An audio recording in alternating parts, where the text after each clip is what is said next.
नमस्कार भाइयों, कैसे हैं आप लोग। चलिए आज हम लोग देखते हैं एनवायरनमेंट के सेगमेंट को।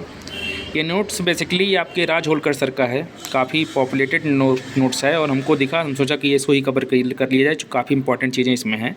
तो चलिए हम स्टार्ट करते हैं पर्यावरण के इस सेगमेंट को। ठीक है, पर्यावरण बेसिकली दो शब्दों से मिलकर बना है, परिधन आवरण। परिधन आवरण, परि का मतलब होता है चारों तरफ, आवरण का मतलब होता है घिरा हुआ। चारों तरफ से घिरे हुए क्षेत्र को क्या कहते हैं? पर्यावरण कहते हैं। ठीक है, ये तो संधि विच्छेद के अनुसार हुआ। इसको इस हिसाब से कैसे कहेंगे इनकी परिभाषा के अनुसार? तो पर्यावरण बेसिकली जैविक और अजैविक घटकों, जैविक घटक बोले तो जैविक घटक होता है जिसमें जीव होते हैं, अजैविक घटक पर्वत पहाड़ पेड़ पौधे भी जीव लिविंग ऑर्गेनिज्म में आते हैं, ऐसा नहीं है, लेकिन उनके पर्वत पठार, आप पेड़ पौधों को मत लीजिए, पर्वत पठार पेड़ पौधे और सजीवों के बीच में आपस में जो अंतर क्रिया होती है, एक जीव दूसरे जीव पर किस प्रकार से आश्रित होते हैं। सपोज डैट पृथ्वी है या कोई बायोम है, बायोम का मतलब होता है पारिस्थितिकी तंत्र, लेकिन आप छोड़िए, उस सबको आप नहीं समझ पाएंगे अभी, क्योंकि बिगिनर होगा तो नहीं समझ पाएगा। सपोज डैट आपका ये एक स्थान है, स्थान पे जैसे आपका घर है, मान लीजिए घर में आपके पापा हैं, आपके मम्मी हैं, और वहाँ पर बिस्तरा है जिस पे आप सोते हैं, और उसके बाद वहाँ पर आपका तख्ता है, तख्ते पे भी आप सोते हैं। तो आप उस पर किस प्रकार से सोते हैं, उसको किस प्रकार से साफ़ करते हैं, वो किस हिसाब से आपको व्यवस्था देता है। भाई आप कोई चीज़ साफ़ करेंगे तो आपको उतना ही सुंदर लगेगा, आपको नहीं साफ़ करेंगे तो बदबू मारेगा। ठीक है, तो एक दूसरे के बीच अंतर क्रिया हुई कि नहीं हुई? मैं एकदम छोटे लेवल से लेकर चलूँ जिससे आपको समझ में आए। तो प्रत्येक, अब चूँकि तख्ता अजैविक घटक है, आप जैविक लिविंग ऑर्गेनिज्म हो, ठीक। तो इसका कहने का मतलब यह है कि जैविक और अजैविक घटक, पर्टिकुलर एक स्थान पर जो जैविक घटक होते हैं और जैविक घटक होते हैं, दोनों के बीच अंतर क्रियाएँ किस हिसाब से हो रही हैं, दोनों एक दूसरे पर किस प्रकार से आश्रित हैं और क्या प्रभाव डाल रहे हैं, इसी की घटना को, इसी के अध्ययन को हम क्या कहते हैं? पर्यावरण कहते हैं, और इसी की घटना को हम पर्यावरण अध्ययन कहते हैं। आई होप आपको ये समझ में आ गया होगा। ये पूरे परिभाषा का सिर्फ यही मतलब है, ठीक है, और कुछ नहीं है। यही मतलब है कि आसपास के व्यवहार, प्रभाव और घटनाओं का कुल योग जो होगा वो पर्यावरण कहलाएगा। ठीक, चलिए आगे बढ़ते हैं। दूसरी परिभाषा में इन्होंने क्या कहा है, ये काफ़ी इंपॉर्टेंट परिभाषा है। इसमें कहा गया, देखिए, कि पर्यावरण से अभिप्राय उन परिस्थितियों से है जो किसी जीव पर प्रभाव डालती है। मैंने जो ऊपर बताया वही है, जो जीव पर उनकी प्रतिक्रिया भी होती है। मतलब प्रत्येक, अगर कोई आप पैर से चल रहे हैं तो पृथ्वी भी आप पर एक बल लगा रहेगी। इसकी हम क्रिया और प्रतिक्रिया का बल न्यूटन का नियम आप पढ़े होंगे, उसी को घर्षण बल कहते हैं। बिना आप प्रतिक्रिया बल के पृथ्वी पर चल ही नहीं सकते हैं, इसी को घर्षण बल नाम दिया है। घर्षण बल नहीं होगा तो आप फिसल जाएंगे। तो हर चीज़ एक दूसरे पर अपना बल लगाती है, तो भी अपना बल लगाती है, तभी कोई चीज़ मेंटेन होता है, नहीं तो कुछ भी नहीं होगा, सारी चीज़ साइलेंट हो जाएंगी। और आपको मैं बता दूं, कोई भी चीज़ ब्रह्मांड में स्थिर भी नहीं है, सब अपनी क्रियाकलाप कर रही हैं, सब घूम रही हैं। तो एक दूसरे पर वो हमेशा बल लगा रही हैं, उसी बल के अनुसार वो भी बल लगा रहा है, और दोनों बल आपस में मेंटेन कर रही हैं। ठीक है, तो इसमें कहने का मतलब ये है कि जीव पर प्रतिक्रिया डालती है, और ये परिस्थितियाँ भौतिक भी हो सकती हैं, सामाजिक भी हो सकती हैं, सांस्कृतिक हो सकती हैं। भौतिक परिस्थितियाँ क्या होती हैं? जैसे हम लोग भौतिक रूप में जीवन जी रहे हैं। सामाजिक, अगर समाज में आप सबको प्रेम दोगे तो आपको भी प्रेम देगा, प्रेम नहीं दोगे तो अभी आपको भी छोड़ देगा। ठीक है, दुश्मनी को दुश्मनी करेगा। सांस्कृतिक पर्यावरण, अगर यदि आप अपनी संस्कृति की रक्षा करोगे, संस्कृति भी आपकी रक्षा करेगी। धर्मो रक्षति रक्षिता। ठीक है, और जीवों की वृद्धि और विकास, यहाँ पर काफ़ी इंपॉर्टेंट दो चीज़ें हैं, वृद्धि और विकास। इस सेगमेंट को देख लेते हैं। वृद्धि क्या होता है? वृद्धि या समृद्धि हम कह सकते हैं। वृद्धि बेसिकली जो होता है ये मात्रात्मक होता है। जैसे फला देश का जीडीपी 2.4% की स्पीड से आगे बढ़ रहा है, ये वृद्धि है। लेकिन डेवलपमेंट क्या है, विकास क्या है? फला देश की जीडीपी इतने पॉइंट से आगे बढ़ रही है और यहाँ 30 लाख लोग जो है बेरोजगारी से बाहर हो गए हैं, उनकी जीवन प्रत्याशा अच्छी हुई है, ह्यूमन डेवलपमेंट इंडेक्स अच्छा हो गया है, इसको विकास कहेंगे। तो विकास का बेसिकली मतलब होता है कि आपका विकास जो हो मात्रात्मक भी हो, और आपका विकास जो हो वो क्वालिटी भी हो और क्वांटिटेटिव भी हो, दोनों हो, क्वालिटी भी हो, आपके जीवन प्रत्याशा अच्छी हो, तो उसको हम विकास कहते हैं। आई होप इन दोनों चीज़ को आप समझ गए होंगे। चलिए, स्वभाव, जीवन आदि को प्रभावित करती है। भाई एक दूसरे पर अगर रहेंगे तो प्रभावित करेंगे ही, बिना प्रभाव के कुछ होता ही नहीं है। चलिए आगे बढ़ते हैं। यहाँ पर देखिए, पर्यावरण के तत्व, घटक और उसके अंग, एलिमेंट्स ऑफ एनवायरनमेंट। अब पर्यावरण के तत्व देख लीजिए। पर्यावरण के जो तत्व होते हैं वो 3 प्रकार के होते हैं जो मानव को प्रभावित करते हैं, पर्यावरण को भी प्रभावित करते हैं। पहला एक भौतिक तत्व, जैविक तत्व और सांस्कृतिक तत्व। सांस्कृतिक वाला सेगमेंट जो होता है बेसिकली मानवों के लिए है कि मानव आर्थिक रूप से इस पर निर्भर है, धार्मिक रूप से किस पर निर्भर है, सामाजिक रूप से और राजनीतिक रूप से, और दोनों एक दूसरे के बीच में क्या प्रभाव डाल रहे हैं इस पर यहाँ पर चर्चा होती है। जैविक में जीव जंतु आ जाते हैं, मैंने आपको बताया था कि जीव जंतु जो हैं वो जैविक में आते हैं, पौधे भी जीव जंतु में आते हैं, मानव भी आता है और सूक्ष्म जीव डिकम्पोजर भी आते हैं। तो पेड़ पौधे को आप निर्जीव कतई मत समझिएगा, ये सजीव में आते हैं, ठीक है। उसके बाद यहाँ देखिए भौतिक में क्या आता है। भौतिक में बेसिकली आता है स्थल रूप, जलवायु, मृदा और खनिज। और थोड़ा हम चर्चा करते हैं स्थल रूप क्या है। देखिए सपोज दैट हमारी पृथ्वी है, तो पृथ्वी को बेसिकली 3 भागों में बांटा गया है। ऊपरी भाग को क्रस्ट कहते हैं, बीच वाले भाग को मेंटल और अंदर वाले भाग को कोर कहते हैं। बेसिकली ये कोर है, ये मेंटल है और ये पूरा वाला क्रस्ट है, ठीक है। इसी ऊपरी वाली पार्ट पे जो है हम लोग जीते हैं। यहाँ पर सभी हर प्रकार के खनिज तत्व आज सब सारी चीज़ें पाई जाती हैं। तो ये तो भूगोल का टॉपिक है, वहाँ पर चर्चा होगी, लेकिन आप इतना जान लीजिए कि स्थल रूप यही होता है। जलवायु क्या है। जलवायु बेसिकली होता है जैसे पृथ्वी है, इस पर आप जीवन जी रहे हो, यहाँ पर ऊपर वाला जो आवरण है जहाँ तक गैसों का जो है घनिष्ठता ज़्यादा होती है और जलवायु में भी काफ़ी प्रभाव पड़ता है। सपोज डैट जलवायु अगर जहाँ की अच्छी होगी वहाँ के व्यक्ति भी अच्छे होंगे, जहाँ की जलवायु ठंडी होगी वहाँ का व्यक्ति अलग होगा, जहाँ का जलवायु गर्म होगी वहाँ का व्यक्ति अलग होगा। तो जलवायु भी मानव पर क्या प्रभाव डालती है और मानव जीवन में जलवायु पर क्या प्रभाव डालता है। सपोज आप ग्लोबल वार्मिंग देख लीजिए, आज की जलवायु पर क्या असर डाल रहा है मानव, और मानव जलवायु मानव पर क्या प्रभाव डालती है। जैसे आप मेहमत देख लीजिए या अफ्रीकन हाथी देख लीजिए। अफ्रीकन हाथी जो है, मेहमत तो ख़त्म हो गया है, अफ्रीकन हाथी देखिए और एशियन हाथी देखिए, दोनों हाथियों में अंतर होगा, थोड़ा बड़ा होगा थोड़ा छोटे होगा। तो जलवायु भी प्रभाव डालती है, ठीक है। उसके बाद मृदा। मृदा किस प्रकार की, काली मृदा में कपास होता है, ठीक है। जलोढ़ मृदा में ज़्यादा उपजाऊ होती हैं, तो मृदाएँ भी एक दूसरे पर प्रभाव डालती हैं, वहाँ की उत्पादकता में वृद्धि होगी। उसके बाद खनिज। खनिज को तो आप जानें इतने प्रकार के मिनरल्स हमारे शरीर में भी हैं। यदि हम खनिज को संजो कर रखेंगे सतत विकास के रूप में, तो भी जो है हमारा भी वो जो है ख्याल रखेगा और नेक्स्ट पीढ़ियों को आप इस हिसाब से जो है परोस पाएंगे। देखिए सतत विकास, देखिए मैंने शब्द बोला है, इसके भी हम आज चर्चा कर लेते हैं। सतत विकास, सतत विकास, इसका बेसिकली मतलब ये होता है कि वर्तमान में जो हमारे धरती पर संसाधन हैं उसका हम इस प्रकार से प्रयोग करें कि वर्तमान में उसका सही तरीके से यूटिलाइजेशन भी हो जाए और भविष्य की पीढ़ियों को भी इस संसाधन का प्रयोग कर पाएँ, अर्थात संसाधन खत्म भी ना हो और संसाधन सुचारू रूप से आगे भी डेवलप करता रहे और संसाधन का हम प्रयोग भी अच्छे तरीके से कर लें। तो इसी को हम कहते हैं सस्टेनेबल डेवलपमेंट। इसके लिए 17 गोल बनाए गए हैं, ठीक है। उसकी हम चर्चा कभी और करेंगे। आज हमारा जो टॉपिक है ये कॉन्सेप्चुअली चल रहा है आगे, तो हम इसको लेकर के चलेंगे। सबसे पहले देखिए भौतिक तत्व क्या है। तो भौतिक तत्व के अंतर्गत बेसिकली स्थान, स्थल रूप, जलीय भाग, जलवायु, खनिज आदि आते हैं। ये मानव विकास के क्षेत्र में परिवर्तनशील विशेषताएं और सुअवसर तथा सुअवसर तथा प्रतिबंधक अवस्थितियों को सुनिश्चित करते हैं। भाई स्थल स्वरूप है, जलीय स्वरूप है, जलवायु है, एक दूसरे पर आश्रित हैं और एक दूसरे को आप बना कर रखोगे तो भी आप पर जो है अच्छा प्रभाव डालेंगे। नहीं बनाओगे तो वर्तमान में आप समस्याएं देख ही रहे हैं। कहीं पर मृदा अम्लीय हो जा रही है, तो कहीं पर मृदा क्षारक। पंजाब में देखिए इतना जल का दोहन हुआ कि मृदा वहाँ के जो है अम्लीय हो गई। अब वहाँ पर क्षारक के रूप में वो कैल्शियम कार्बोनेट डाला जाता है, ठीक है। कहीं कहीं जल स्तर कितना नीचे गिर गया, हरियाणा जैसे क्षेत्रों में देख लीजिए। तो आप जिस तरीके से उसका उपभोग करोगे उस हिसाब से आपको लाभ देगी, कहने का मतलब यही है। और वहाँ पर सस्टेनेबल डेवलपमेंट को भी आप देखिए कितने तरीके से हैरेसमेंट कर रहा है। भाई पर्यावरण तो हमारे लिए ही बनाए गए हैं। फिर जैविक तत्व देख लीजिए क्या है। विभिन्न प्रकार के जैविक तत्व जैसे पौधे, जीव जंतु, मानव एवं अन्य सूक्ष्म जीव मिलकर जीवमंडल का निर्माण करते हैं। आप थोड़ा देख लीजिए यहाँ पर, ये है हमारा जलमंडल है, स्थल मंडल है, ये वायुमंडल है और ये जलमंडल है, ठीक है। एक सेकंड रुक जाइए। जलमंडल, वायुमंडल और स्थल मंडल, ठीक है। अब तीनों का ये लिमिट पॉइंट होता है, यहाँ पर जैवमंडल होता है। यहाँ पर जीव जो है बेहतर तरीके से जीते हैं, बायोडाइवर्सिटी अधिक होती है, जीवों में प्रजातियों में ज़्यादा विविधताएँ यहाँ पर पाई जाती हैं। इसकी आगे हम चर्चा करेंगे, ठीक है। अब सांस्कृतिक स्तर पर देखिए, संस्कृति कहती है कि सांस्कृतिक तत्वों के मुख्य रूप से आर्थिक, सामाजिक, राजनैतिक, धार्मिक शामिल होते हैं।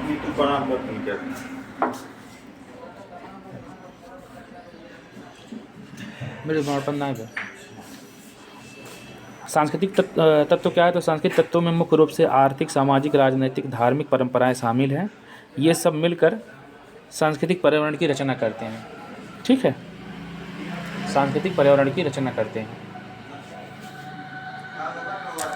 एक सेकंड रुक जाइए।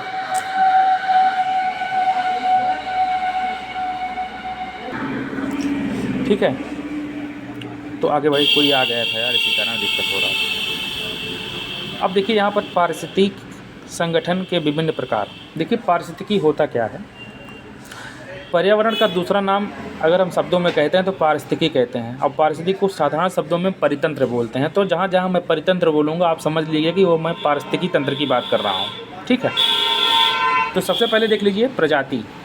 एक सेकंड, हाँ, प्रजाति क्या होती है। प्रजाति बेसिकली स्पीसीज़ जो होती हैं एक ऐसे समान जीवों का समूह होता है जो अंतः प्रजनन करता है। समान जीव मतलब सपोज डैट एक जंगल है, जंगल में शेर रहता है, भालू रहते हैं, चीते रहते हैं और प्रकार के जीव जंतु रहते हैं।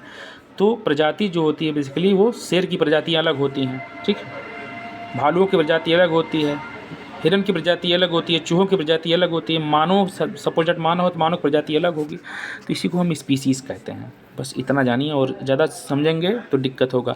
एक चीज़ और है कि ये अंतः प्रजनन करते हैं और बच्चे पैदा करते हैं। ठीक, व्यष्टि ऑर्गेनिज्म क्या होता है ये आप बेहतर तरीके से समझिएगा। देखिए इसमें होता क्या है कि यह एक परितंत्र में आधारभूत एकल संरचनात्मक इकाई होती है। जैसे किसी परितंत्र में एक जाति का शरीरधारी हिरण, चीता, हाथी, जैसे मैं आपको बताता हूँ, इसमें आप समझ नहीं पाएंगे। सपोज डैट ये एक जंगल है, जंगल में शेर भी रहते हैं, भालू भी रहते हैं और चीता भी रहते हैं। यदि आप पर्टिकुलर शेर की चर्चा करोगे, भालू की चर्चा करोगे, चीतों की चर्चा करोगे तो ये आ जाएगा आपकी प्रजाति, स्पीसीज आ जाएगा। लेकिन अगर इस जंगल में आप इन एनिमल्स का गणना करोगे, जैसे कि फला जंगल में कितने जानवर हैं, तो वहाँ पर स्पीसीज़ का शब्द का प्रयोग नहीं होगा, वहाँ पर ऑर्गेनिज्म शब्द का प्रयोग होगा। एनिमल ऑर्गेनिज्म मतलब ऑर्गेनिज्म जो होता है बेसिकली, ऑर्गेनिज्म जो होता है ये जो है इससे ये प्रजातियों से बड़ा होता है। प्रजाति के अंतर्गत जो होता है सिर्फ एक पर्टिकुलर जीव आते हैं, जबकि ऑर्गेनिज्म जो होता है उसके अंतर्गत जो है सभी प्रकार के जीव जंतु आ जाते हैं। ठीक, इतना आप समझिए बस। बहुत ज़्यादा इसमें अगर पढ़ेंगे दिक्कत आ जाएगी। ठीक है, आप दिक्कत होगा, कन्फ्यूजन होगा। पॉपुलेशन क्या होता है। अब एक ही प्रकार की प्रजाति की अगर शेरों की जैसे जनगणना करनी है तो भाई पॉपुलेशन होगा। ठीक है, एक ही प्रकार की प्रजातियों की को दर्शाता है। जैसे सपोज डेट मैं आपको इसको समझाता हूँ। ये एक जंगल है, जैसे गिर अभ्यारण्य है, तो यहाँ पर कहेंगे कि आप जाइए शेरों की गणना कर लीजिए। ठीक है, भालुओं की अलग जनगणना कर लीजिए, बंदरों की अलग जनगणना कर लीजिए। तो अलग अलग जनगणना जो होती है वो पॉपुलेशन होती है। लेकिन समुदाय की जहाँ बात आएगी तो वहाँ पर क्या होगा, समुदाय सीधा ऑर्गेनिज्म से जुड़ता है और जनसंख्या सीधा प्रजाति से जुड़ती है। जनसंख्या जहाँ पर होगी वहाँ पर प्रजातियों में गणना होगी, और जहाँ समुदाय की गिनती होगी वहाँ पर ऑर्गेनिज्म की गणना होगी। अर्थात पूरे जानवरों की गणना जो होगी वो क्या होगी, समुदाय होगी, कम्युनिटी होगी। समझ में आ गया, यही है। इसलिए मैंने आपको ऑर्गेनिज्म और प्रजाति में अंतर बताने का प्रयास किया था, इस सब कोई बताता नहीं है। ठीक है, परितंत्र क्या होता है कि एक दिए गए क्षेत्र में जैविक और अजैविक घटकों के अंतःक्रिया से बना तंत्र जो है परितंत्र कहलाता है। ये एक जगह है, अब यहाँ पर पत्थर है, मिट्टी है, मृदा है, वायु है, अजैविक घटक हैं, और जैविक घटक में शेर, भालू, चीता हैं। एक दूसरे पर जो प्रभाव डाल रहे हैं वही जो है परितंत्र कहलाता है।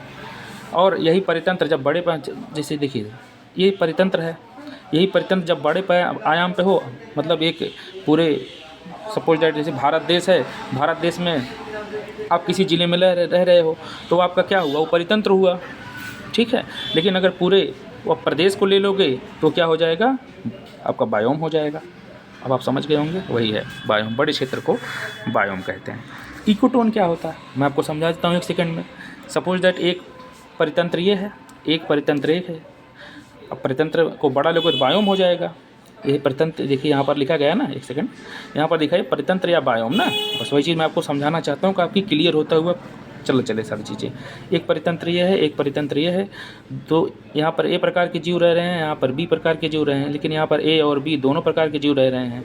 तो इन दोनों जीवों का जब मिक्सचर होगा तो कई प्रकार के C D E F G H अनेक प्रकार के जीव जंतु उत्पन्न होंगे। तो यहाँ पर बायोडाइवर्सिटी सबसे ज़्यादा होगी, भाई विविधताएँ देखने को मिलेगी। ये दोनों क्रियाकलाप करेंगे, अंतरक्रिया करेंगे। अंतरक्रिया को ही तो जो है परितंत्र का, अंतःक्रिया जहाँ पर होगी वहाँ पर पर्यावरण होगा, वहाँ पर परितंत्र होगा।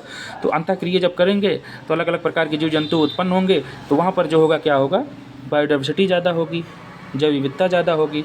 ठीक है, इसी को इकोटोन कहते हैं। इस वाले जो समुचित क्षेत्र को हम क्या कहते हैं, इकोटोन कहते हैं।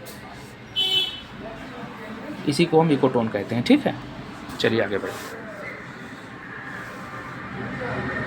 अब इसमें थोड़ा आप इनके हिसाब देख लीजिए। या दो बायोमों के परितंत्र का क्या क्या लग रहा, पुलिस वाला फॉर्म हम नहीं भरते भैया। तो इकोटोन देखिए, हाँ, तो इसमें देखिए ओवरलैपिंग इसमें कह रहा है कि संक्रमण में अतिव्यापन में ओवरलैपिंग के क्षेत्र को हम कहते हैं। मैंने आपको वही बताया है, जहाँ पर दोनों एक दूसरे से मिलें। ओवरलैपिंग का मतलब हो जहाँ पर मिक्स हो। इकोटोन में जीवों की भारी प्रजातिगत विविधता पाई जाती है। उदाहरण के लिए आर्द्र भूमि, ज्वार नदमुख और मैंग्रोव आप जानते हैं कि तटों के किनारे होता है। और ये जो है पहले तो अंदर से ये पहले अंदर जाते हैं इसकी जड़, फिर घूम करके पानी से बाहर आ जाते हैं। पानी से बाहर इसलिए आते हैं क्योंकि यहाँ पर इनको सांस लेने के लिए व्यापक तौर पर ऑक्सीजन की आवश्यकता होती है। तो ऑक्सीजन को ग्रहण करने के लिए बाहर आते हैं। उसके बाद ज्वार नदमुख। अब ज्वार नदमुख क्या होता है, देखिए हमारे भारत में यदि आप देख लेंगे, भारत देश है, तो देखिए जब नदियाँ जो होती हैं, ठीक है, नदियाँ दो प्रकार की होती हैं। एक तो मैदानी क्षेत्र से नदियाँ बहती हैं, एक जो है रॉकी क्षेत्रों से नदियाँ बहती हैं, पठारी क्षेत्रों से।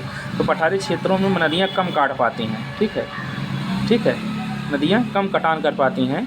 जो जहाँ पर कम कटान करती हैं और मिट्टी कम काट पाती हैं और अपना मुहाना समुद्र बनाती हैं, तो हाई स्पीड से मुहाना जहाँ पर जाकर बनाएंगे उसे हम ज्वार नदमुख कहेंगे। ठीक है, लेकिन जहाँ पर ये नदियाँ मिट्टी को काट करके ले जाती हैं, जैसे सपोज दैट पूर्वी क्षेत्रों पे जब नदियाँ बहकर जाती हैं तो यहाँ पर पठारों को जो काटी हुई तो यहाँ पर डेल्टा का निर्माण हुआ है।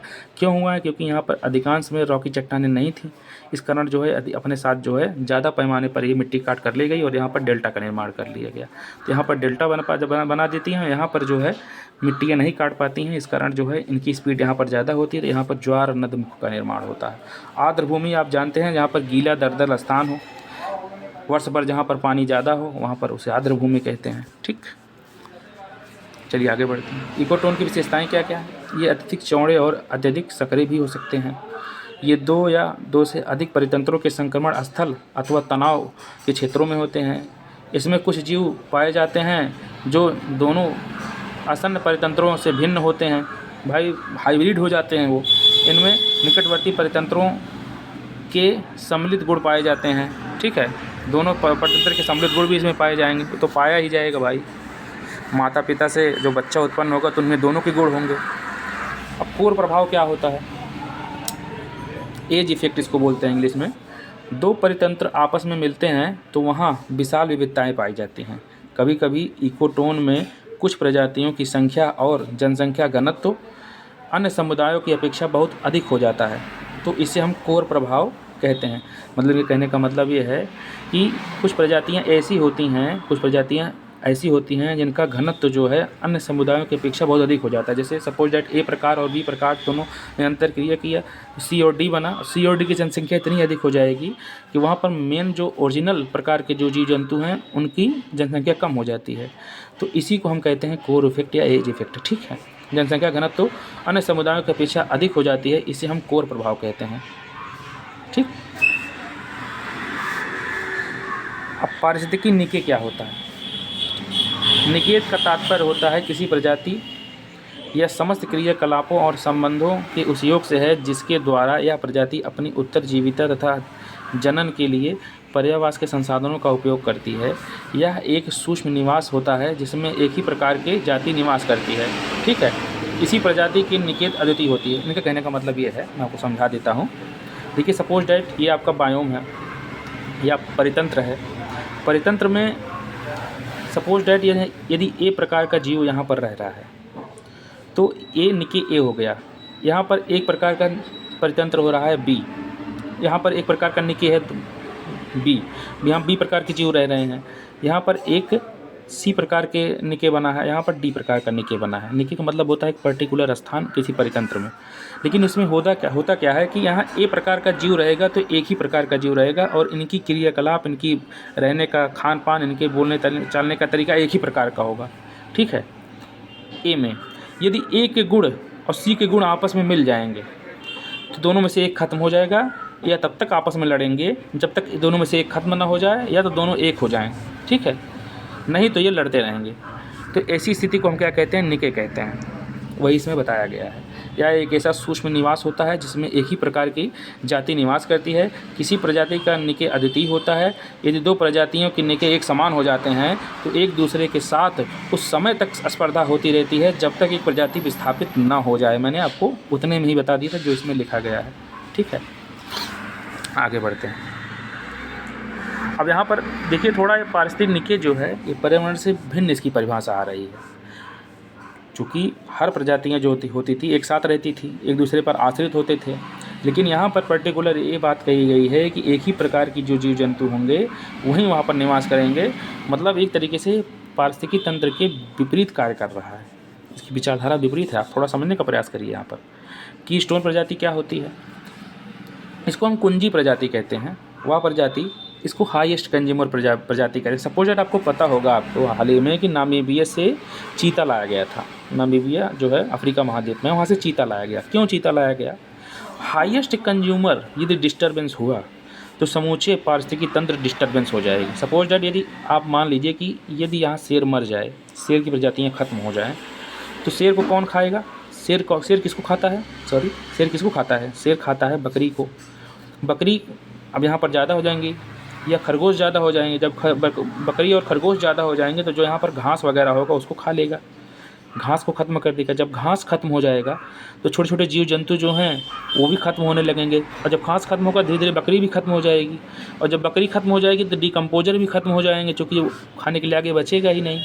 तो कहने का मतलब ये है कि यदि हाईएस्ट कंज्यूमर गया तो पूरा का पूरा इकोसिस्टम ही डैमेज हो जाएगा। इसी कारण इकोसिस्टम को मेंटेन करने के लिए कुछ ऐसी प्रजातियां जो होती हैं, कीस्टोन प्रजातियां होती हैं, वो देखने में तो बहुत बड़ी भड़कील नहीं रहती हैं, लेकिन सारे इकोसिस्टम का भार उन्हीं के ऊपर होता है। अगर वो डिस्टर्ब हुए तो सबके सब डिस्टर्ब हो गए। तो हाईएस्ट कंज्यूमर का कोई इलाज नहीं होता, उनको आपको बेहतर तरीके से लेकर चलना ही पड़ता है। तो सारी चीज़ें इसमें कही गई, मैं आपको समझाने का प्रयास करूंगा। वह प्रजाति अथवा प्रजातियों का समूह जिसका समुदाय अथवा पारिस्थितिकी तंत्र पर प्रभाव मात्र उनकी अत्यधिक संख्या के कारण ही नहीं बल्कि आशा से कहीं अधिक उनके कार्यों से अभिव्यक्त होता है, वही चीज़ बता रहा है, उसे हम कीस्टोन प्रजाति कहते हैं। कोई ऐसा पौधा जो एक दूसरे के भोजन और आश्रय को निवास प्रदान करता हो। सपोज दैट एक रेगिस्तान में एक ऐसा पेड़ है जो वर्ष भर हरा रहता है, इस पर सभी प्रकार के जीव हैं, वहीं से इसको खाना मिल रहा है, वहीं से इसको पानी मिल रहा है, सारी चीज़ें मिल रही हैं। यदि ये पेड़ सूख जाए तो सभी प्रकार के जीव यहाँ मर जाएंगे, नहीं मर जाएंगे। तो इस प्रकार के पेड़ों को इसी कारण जो है सरकारें लगवाती हैं कि हरे पेड़ हर जंगलों में होने चाहिए। या आप एक स्थिति समझिए कि पर्णपाती जहाँ वन होता है वहाँ पर कुछ ऐसे प्रकार के जीव पेड़ पौधे पाए जाते हैं जहाँ पर सभी प्रकार के जंगल के जीव जाकर गर्मियों में निवास करते हैं, वहीं रहते हैं, खाते हैं, पीते हैं। अगर वो पेड़ न हो तो वो बेचारे झुलस के मर जाएंगे। तो इसी कारण जो है इसको आप समझिए, इस हिसाब से समझेंगे तो ज़्यादा समझ में आएगा। कीस्टोन प्रजाति, ठीक है, वो अपने में यथेष्ट होते हैं और वो समस्त जनसंख्या के भार को लेकर चलने का प्रयास करते हैं। चलिए, जैसे आप उदाहरण देख लीजिए, बड़े परभक्षी शेर, चीता, तेंदुआ, भेड़िया। उत्पादक में पेड़ पौधे और प्लैंक्टन्स। उत्पादक मतलब होता है, अब यहाँ पर समझिए, उत्पादक को आगे हम बताएंगे खाद्य श्रृंखला में, लेकिन आप समझ लीजिए कि जो ऐसे जीव जो सूर्य के प्रकाश से ऊर्जा ग्रहण करते हैं उसको हम उत्पादक कहते हैं। ठीक, अपना भोजन स्वयं बनाते हैं। उत्पादक में पेड़ पौधा, वृक्ष, उसके बाद फाइटोप्लैंक्टन, ये समुद्र में पाए जाते हैं। जीवाणु में कवक में राइजोबियम, एनाबिना, नॉन स्टॉक और एजोबैक्टर होते हैं, जीवाणु में होते हैं। अन्य प्रवाल भित्तियों में अनेक छोटे बड़े जीव होते हैं। ठीक है, चलिए, तो बस आज के लिए इतना ही, क्योंकि मैंने काफ़ी कुछ इम्पॉर्टेंट सेगमेंट जो है आपको तैयार करवा दिया है। कल से हमारा जो अगला टॉपिक होगा वो पारिस्थितिकी तंत्र होगा, इकोलॉजिकल सिस्टम क्या होता है, आगे हम चर्चा करेंगे। तब तक के लिए जय हिंद, जय भारत।